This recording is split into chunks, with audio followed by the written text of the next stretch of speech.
Welcome to the World War I History Podcast, produced by the MacArthur Memorial, a museum and research center dedicated to preserving and presenting the history of General Douglas MacArthur, which includes the story of World War I and that of the millions of men and women who served in that war. Douglas MacArthur and the First World War, Part 1, The Formation of the Rainbow. With America's entrance into the First World War, Major Douglas MacArthur knew he would be a part of it, but not in what capacity. American neutrality, strictly enforced by President Woodrow Wilson, was shattered in early 1917. The reinstatement of German unrestricted submarine warfare, the release of the Zimmermann telegram, and the fall of the Romanov dynasty in Russia led President Wilson to finally abandon neutrality and call for a declaration of war against Imperial Germany and the Central Powers. MacArthur, along with the rest of the minuscule United States Army General Staff, worked in a fury to prepare for a general mobilization. Among the General Staff, a debate raged over the type of American army that was supposed to be sent to France.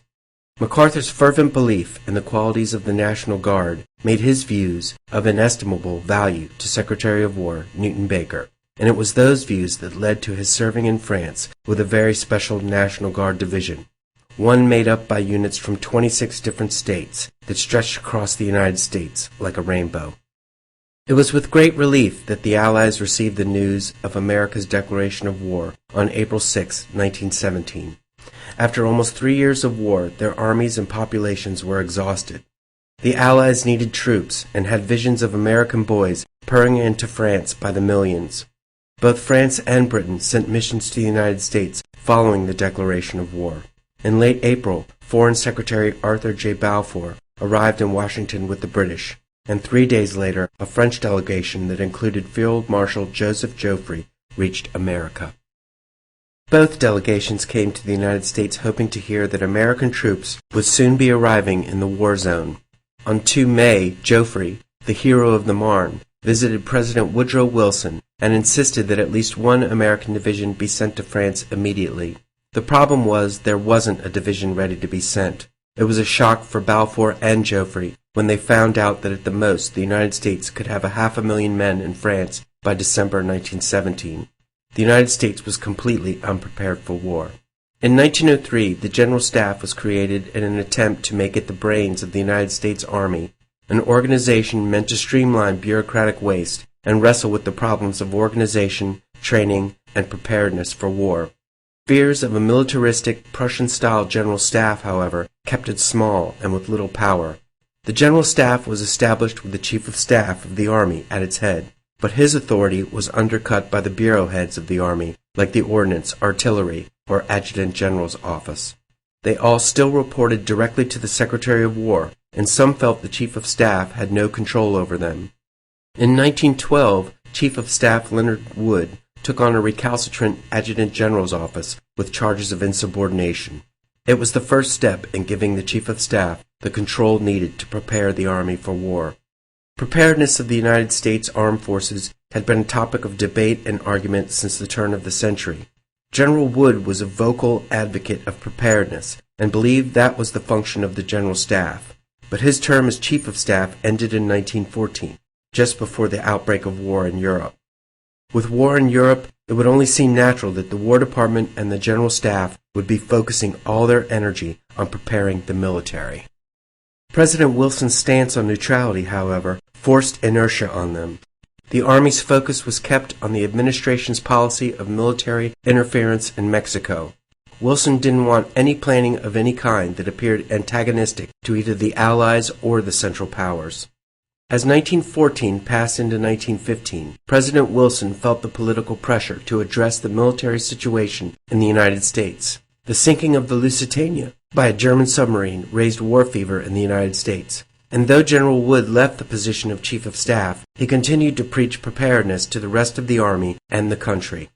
Wilson tried to counter Wood by labeling the idea of America's unpreparedness as folly. Most troubling to the president, however, was the fact that people were listening to Wood, saying enough wasn't being done to build up the military. The president responded with the National Defense Act. He wasn't ready to plan for war, but he instructed the Navy and Army to present a plan for a gradual buildup of the armed forces to placate his critics. It was a hollow effort and even led to the resignation of Wilson's Secretary of War, Lindley M. Garrison.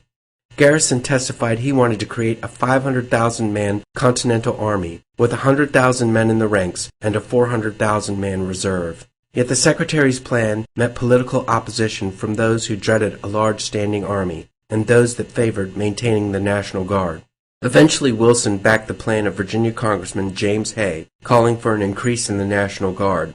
Garrison resigned before the passage of the act. The National Defense Act of 1916 increased the ranks of the regular army and the National Guard over a 5-year period. It also gave the President the power to federalize the Guard in time of war, but nothing was done to prepare them for the kind of war that was going on in Europe. Leonard Wood and former President Theodore Roosevelt, who detested Wilson's neutrality, were disgusted with the National Defense Act, thinking the public would now think the problem was addressed. They joined forces and energetically continued to preach preparedness and the need for an army of millions until the declaration of war. War's declaration began the process of preparation that should have begun back in 1914.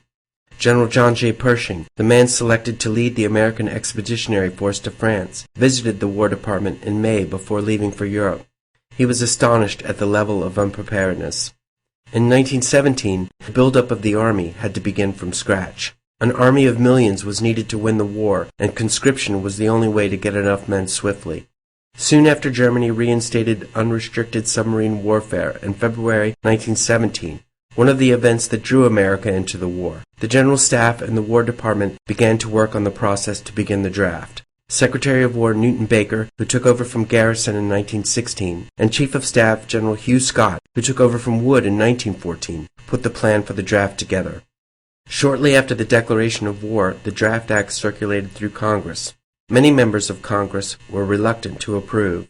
Just as they feared a large standing army and a Prussian-style general staff, they also didn't like the idea of mandatory service that had caused so much resentment during the American Civil War.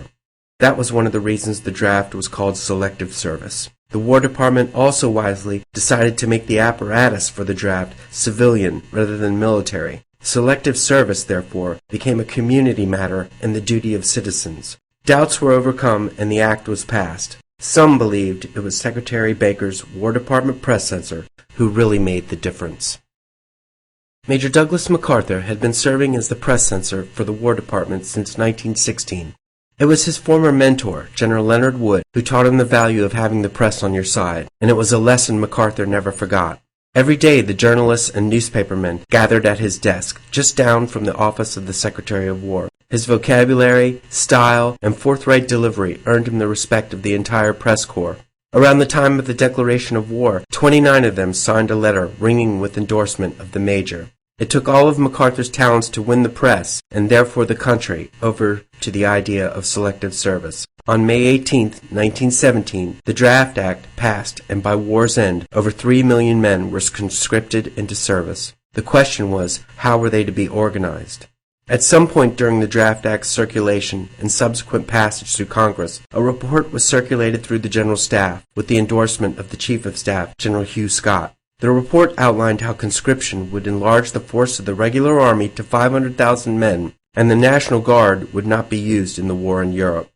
MacArthur was a great believer in the citizen soldier and a strong advocate of the National Guard. His vision was that in time of war, the professionalized regular army should be broken up to train and command the state guard units. In the pre-war years, he said the General Staff was fractionalized between those who believed in a vast increase of the regular army and those who pushed for increasing and training the Guard. MacArthur was the leader of the faction backing the National Guard, and eventually he was ordered to stop talking about it amongst the staff. Using the National Guard made sense. Many units had just been serving on the Mexican border and were ready for service. When the report came to MacArthur's desk, he looked it over and then wrote on it that he disagreed with the findings. He didn't elaborate, thinking his views were of little notice. Secretary of War Newton Baker did notice and called MacArthur into his office. MacArthur arrived thinking he was about to receive a reprimand, but instead Baker told him he agreed with his views on the National Guard. The Secretary then took MacArthur with him to the White House to discuss the matter with President Wilson. MacArthur had met the President on many occasions, and at one time even turned down an offer to be his aide, as he had been for President Theodore Roosevelt. Wilson listened to their argument and agreed with Baker and MacArthur. The National Guard became part of the American mobilization.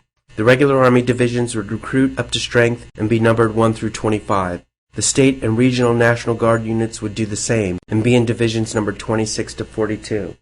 Finally, conscription would fill new divisions of a national army created for the emergency and be in divisions numbered 43 and up.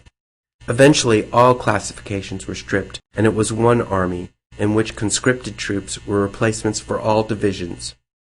As Secretary of War, Newton Baker later explained, now that the National Guard was committed, the question became which unit should be the first to go.